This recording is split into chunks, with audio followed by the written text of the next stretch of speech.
Ils vont décerner des médailles d'or, d'argent ou de bronze. Pour cela, le jury va devoir goûter et surtout juger des huîtres de Bretagne. Un vrai défi qui les attend. Dans les huîtres, il faut que vous regardiez d'abord l'aspect extérieur de la coquille, ensuite l'aspect de la chair, l'aspect de l'attache du muscle. Alors ça, je ne sais pas trop ce que ça veut dire. Et après, une fois que vous l'avez mangée, il faut vraiment la garder en bouche. Donc le goût, l'odeur aussi, et si ça reste en bouche une fois que vous l'avez avalé.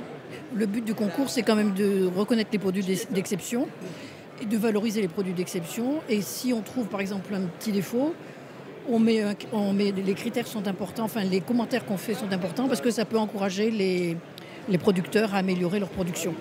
Donc c'est pas du tout pour descendre qui que ce soit, c'est plutôt pour valoriser les produits.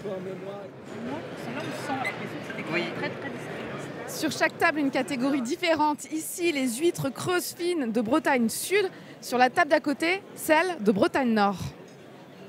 On a tous, en tant que consommateurs, un ressenti déjà visuel et sensoriel. Donc en fait, on sait exprimer évidemment son goût, mais après, on n'a pas forcément le bon vocabulaire. Et en fait, c'est pas tellement grave de ne pas avoir le bon vocabulaire parce que, un, il y a un lexique sur la table, mais deux, l'essentiel, c'est vraiment que le caractère gustatif soit valorisé. Et ça, même si on n'a pas les bons mots, on peut l'exprimer. 109 ostréiculteurs bretons participent au concours.